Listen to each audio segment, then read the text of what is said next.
Hi everyone, I am Advocate Jagnaresh Singh Rathod from District Ajmer, Rajasthan.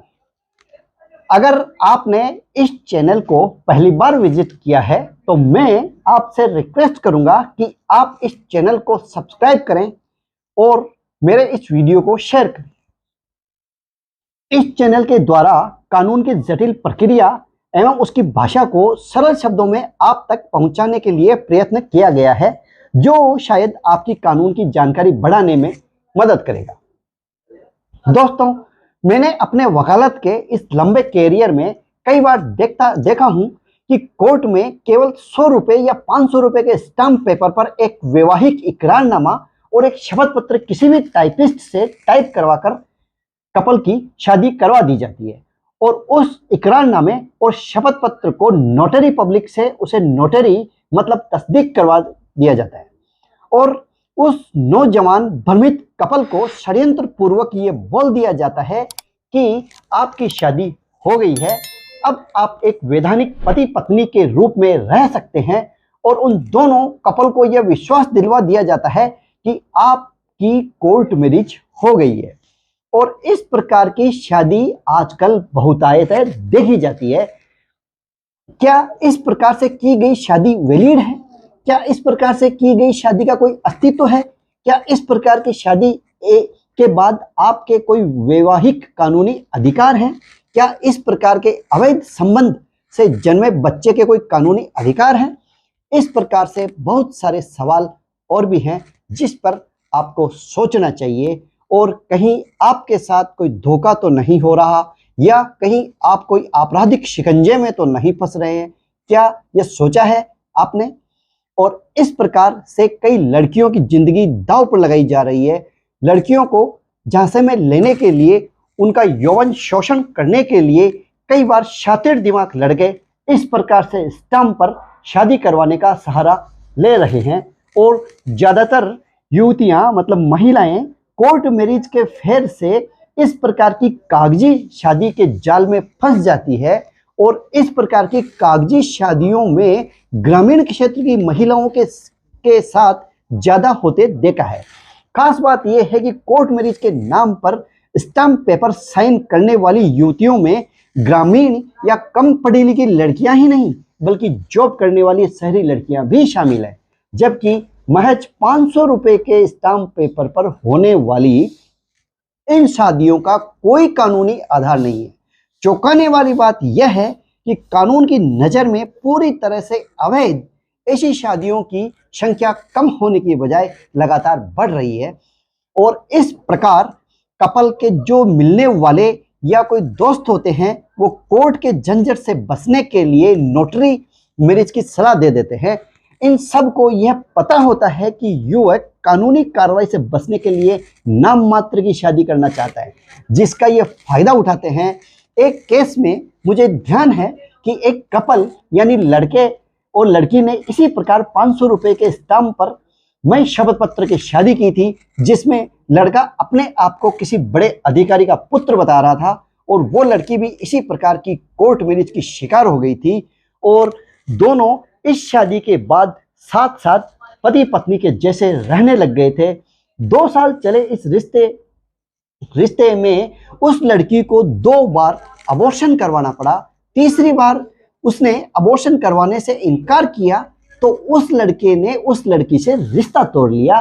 उस लड़के का कहना था कि इस स्टाम्प पेपर पर लिखे एग्रीमेंट का कोई कानूनी आधार नहीं है तथा उसके बाद उस लड़की ने उस लड़के के खिलाफ थाने में ज्यादती का मामला दर्ज करा दिया तथा उसके बाद उस लड़की व उसके परिवार वालों पर अनुचित दबाव बना दिया गया, जिसके चलते उस लड़की ने केस नहीं लड़ने का निर्णय लिया तथा उस लड़के का कहना था कि जब इस शादी का कोई कानूनी आधार ही नहीं है तो हम कोर्ट केस कैसे लड़ेंगे। न्यायालय में लीगल एड मतलब जिला विधिक सेवा प्राधिकरण में आने वाले समझौते के लिए 10 में से 7 केस स्टाम्प मैरिज के होते हैं। इनमें अच्छे परिवारों के पढ़े लिखे युवक युवतियां भी होती है। कोर्ट में समझौते के लिए हर माह ऐसे 30 में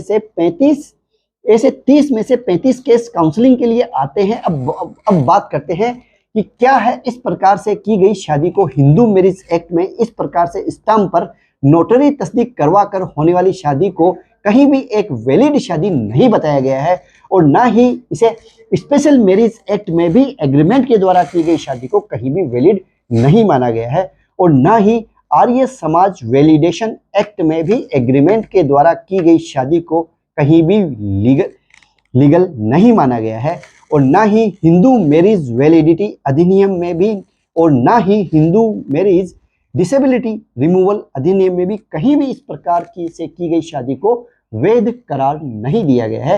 तो इस प्रकार स्टाम्प पेपर पर की गई शादी को किसी भी कानून में कहीं भी वैध नहीं माना गया है, जो पूर्णतया अवैध ही हैं। और इस प्रकार से की गई शादियों से ना ही लड़के को और ना ही लड़की को कोई भी पति पत्नी के जो कानूनी अधिकार प्राप्त होते हैं वो नहीं होते हैं। अब बात करते हैं कि यदि किसी ने इस प्रकार से कोई शादी की है तो क्या क्या परेशानियां आ सकती है। इस प्रकार से की गई शादी में दोनों पक्षकारों को कोई कानूनी रिलीफ नहीं मिलती है, जैसे एक वैध विवाह के पक्षकारों को मिलती है। इसमें एक महिला अपने पति से ना ही तलाक लेने की कार्रवाई कर सकती है, ना ही भरण पोषण की कार्रवाई कर सकती है, ना ही घरेलू हिंसा अधिनियम के तहत कोई कानूनी कार्रवाई कर सकती है, और ना ही पति की संपत्ति में कोई हिस्से की मांग की कार्रवाई कर सकती है। इस प्रकार अपने तमाम एक पत्नी के अधिकार को खो बैठती है जो एक वैध पत्नी को प्राप्त होते हैं।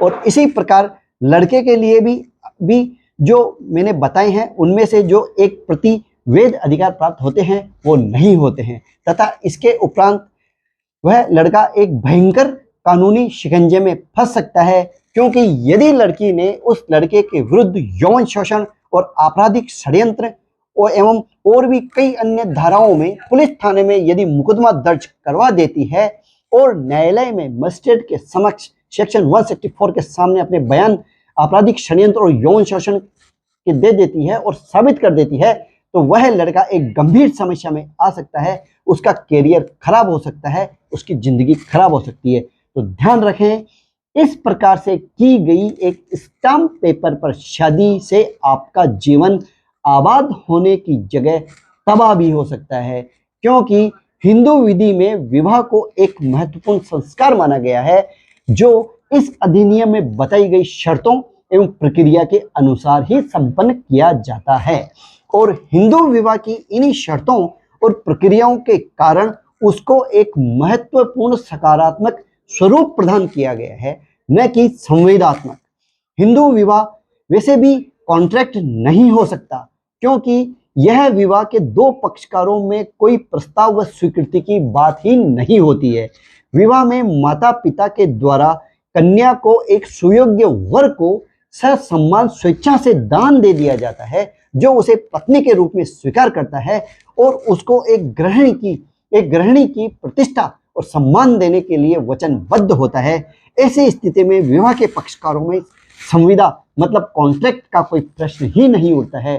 तो ध्यान रखें, इस प्रकार के फ्रॉड से बचें, और आपको किसी भी प्रकार की कोई लीगल एडवाइस की आवश्यकता हो तो आप ऊपर लिखे नंबरों पर कॉल कर सकते हैं, व्हाट्सएप मैसेज कर सकते हैं, आपकी समस्या का संतोषप्रद समाधान किया जाएगा। आई होप आपको यह वीडियो पसंद आया होगा और शायद आपके ये समझ में आया होगा कि एक स्टाम्प पेपर पर की गई शादी की क्या वैधानिकता है, उसकी क्या लीगलिटी है।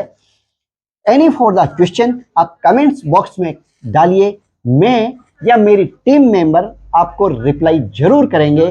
किसी भी और कानून की जानकारी आपको जानना है, समझना है, तो आप कमेंट्स बॉक्स में पूछिए, हमें जरूर बताते रहिए कि आपको हमारा यह प्रयास कैसा लग रहा है, क्योंकि आपके कमेंट्स मुझे व मेरी टीम को इंस्पायर करते हैं, नए वीडियोस बनाने के लिए मोटिवेट करते हैं। We are always with you, ahead of you in the fight for the protection of your right. आपके अधिकारों की सुरक्षा की लड़ाई में हम हमेशा आपके साथ हैं, आपके आगे हैं। जय हिंद, जय भारत।